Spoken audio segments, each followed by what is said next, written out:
Hello दोस्तों, आप सभी को मेरे चैनल पे बहुत बहुत स्वागत है। आज का हमारा टॉपिक है ट्रांसफॉर्मर लॉसेस। तो दोस्तों, आप सभी को अच्छी तरह पता होगा कि ट्रांसफॉर्मर लॉसेस दो प्रकार के होते हैं। एक होता है आयरन लॉसेस, दूसरा है कॉपर लॉसेस। और दोस्तों, आयरन लॉसेस भी दो प्रकार के होते हैं। पहला है हमारे एडी करंट लॉसेस, दूसरा है हिस्टैरिसीस लॉसेस। तो चलिए दोस्तों, आज मैं आपको हर एक लॉसेस को मैं अच्छी तरह आपको एक्सप्लेन करता हूँ। तो दोस्तों, आप देख सकते हैं ये हमारा एक कोर है। ट्रांसफॉर्मर के जो कोर है, ये है हमारा सेंट्रल लिम, ये है साइड लिम, ये है दूसरा साइड लिम। जब हम इस कोर पे हम सप्लाई देते हैं, वोल्टेज देते हैं, एसी सप्लाई, तब क्या होता है, यहाँ पे आप देख सकते हैं टर्न्स है। जैसे हम यहाँ पे वोल्टेज सप्लाई देते हैं, इसमें एक फ्लक्स प्रोड्यूस होता है। ये देखिए, मैंने यहाँ पे डिनोट किया इस फ्लक्स को, आप देख सकते हैं फाई। जैसे ही फ्लक्स प्रोड्यूस होता है, आप देख सकते हैं यहाँ पे एक क्लोज पाथ है, यहाँ पे भी दूसरा क्लोज पाथ है।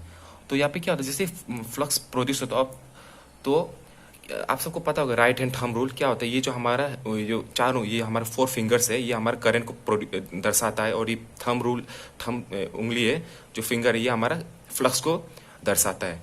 तो जैसे यहाँ पे ये जो फ्लक्स प्रोड्यूस होता है, तो ये फ्लक्स जो इस डायरेक्शन फ्लो करता है और ये दूसरा फ्लक्स जो इस डायरेक्शन फ्लो करता है। इसलिए मैंने इस फ्लक्स को 5/2 से डिनोट किया है। तो जैसे ये फ्लक्स जब इस पथ से, इस क्लोज पथ से फ्लो करता है, उसमें क्या होता है, एक सर्कुलेटिंग करंट फ्लो होता है। और इस पथ में भी जब ये फ्लक्स फ्लो करता है, इसमें एक सर्कुलेटिंग करंट फ्लो होता है। उस सर्कुलेटिंग करंट को हम कहते हैं एडी करंट। दोस्तों, जब उस एडी करंट यहाँ से फ्लो होता है, तो उसमें क्या होता है, एक हीट प्रोड्यूस होती है। उस हीट के करंट क्या होता है, हमारा एक लॉसेस होता है। उस लॉसेस को हम कहते हैं एडी करंट लॉसेस।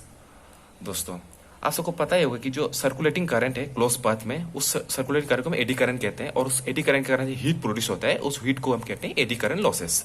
तो दोस्तों, इस एडी करंट लॉसेस को हम मिनिमाइज कर सकते हैं। इस मिनिमाइज करने के लिए हमें जो क्या होता है, जो हमारे स्ट्रिप है, क्योंकि आपको पता होगा कि ट्रांसफॉर्मर जो कोर है वो बहुत सारे स्ट्रिप्स को मिलाकर बनाए जाते हैं। इस स्ट्रिप को हम क्या कहते हैं, एक लेमिनेशन करते हैं, मतलब कि यहाँ पे इंसुलेशन कोट करते हैं, इंसुलेशन पेंट करते हैं। उसके कारण क्या होता है, यहाँ पे जो एडी करंट है हमारा, वो मिनिमाइज हो जाता है। तो दूसरा है हमारा हिस्टैरिसीस लॉसेस। हिस्टैरिसीस लॉसेस ये है कि दोस्तों, ये आप देख सकते हैं, ये मैंने एक कंडक्टर है, इस कंडक्टर को मैंने एसी सप्लाई दी है। और आप सबको पता होगा जो एसी सप्लाई है, उसकी जो वन साइकिल है, ये ऐसा डिनोट होता है। पॉजिटिव हाफ साइकिल में ये देखिए पॉजिटिव ऐसा, और नेगेटिव हाफ साइकिल में ये नीचे की तरफ। जैसे ये और जो एसी करंट है वो हमारा बाई डायरेक्शनल होता है। तो जैसे पॉजिटिव हाफ साइकिल में हमारा इलेक्ट्रॉन्स इस तरफ राइट साइड की तरफ फ्लो होता है, और नेगेटिव हाफ साइकिल की तरफ इस तरफ फ्लो होता है। अब जब दोनों इलेक्ट्रॉन्स एक दूसरे को टकराते हैं, कोलिजन होता है, तो उसमें क्या होता है, हमारा हीट डिसिपेशन होता है। उस हीट डिसिपेशन होने के कारण हमारा पावर की लॉसेस होता है। पावर लॉसेस होने के कारण से क्या होता है, हमारे जो पावर जो लॉसेस होता है, उसे हम कहते हैं हिस्टैरिसीस लॉसेस। दोस्तों मैं आपको फिर से बताता हूँ। जैसे हम यहाँ पे सप्लाई देते हैं कंडक्टर को, तो उसमें क्या होता है, इलेक्ट्रॉन्स पॉजिटिव हाफ साइकिल में इस तरफ राइट साइड में फ्लो होते हैं, नेगेटिव हाफ साइकिल में लेफ्ट साइड में फ्लो होते हैं। जब दोनों इलेक्ट्रॉन्स एक दूसरे को टकराते हैं, तो उसमें क्या होता है, हमारे हीट प्रोड्यूस का जो लॉसेस है, उस लॉसेस को हम कहते हैं हिस्टैरिसीस लॉसेस। दोस्तों, इस हिस्टैरिसीस लॉसेस को मिनिमाइज हम कर सकते हैं। मिनिमाइज करने के लिए क्या होता है, जो हमारा जो ट्रांसफॉर्मर है, इस ट्रांसफॉर्मर में हम क्या करते हैं, क्योंकि आपको पता है कि जो ट्रांसफॉर्मर है बहुत सारे स्ट्रिप से बनाया जाता है।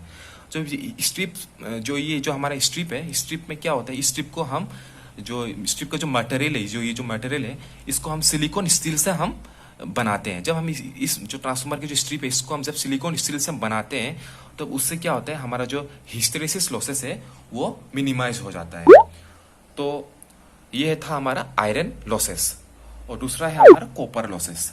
कॉपर लॉसेस दोस्तों ये है कि जब हम इस ट्रांसफॉर्मर पे जो ऐसी सप्लाई हम देते हैं, तो ये जो आप देख सकते हैं कोर है बीच में, और ये जो वाइंडिंग है इसकी, इस वाइंडिंग में जब हम सप्लाई देते हैं, ऐसी सप्लाई, जब इस वाइंडिंग से जब आपको पता है यहाँ पे जो रेजिस्टेंस होता है इस वाइंडिंग में, रेजिस्टेंस कोई भी वाइंडिंग में जब रेजिस्टेंस रहता है, उसमें क्या होता है, जब हम सप्लाई देते हैं, उसमें एक मतलब करंट फ्लो होता है।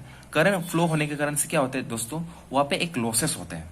लॉसेस होने के कारण से वहाँ पे एक हीट प्रोड्यूस होती है, हीट प्रोड्यूस होता है। तो उस हीट जो हीट प्रोड्यूस है, उसके वजह लॉसेस जो होता है, उस लॉसेस जो वाइंडिंग है उसमें जो लॉसेस होता है, तो उस वाइंडिंग को हम कहते हैं कॉपर लॉसेस, मतलब कि उससे हम डिनोट कहते हैं आई स्क्वायर आर। मतलब कि जब हम सप्लाई इस वाइंडिंग से देते हैं जो, और जब वाइंडिंग से जब सप्लाई गुजरती है उसमें जो करंट के कारण क्योंकि यहाँ पे रेजिस्टेंस होता है, रेजिस्टेंस के कारण से एक हीट प्रोड्यूस होता है, उस हीट को हम कहते हैं कॉपर लॉसेस।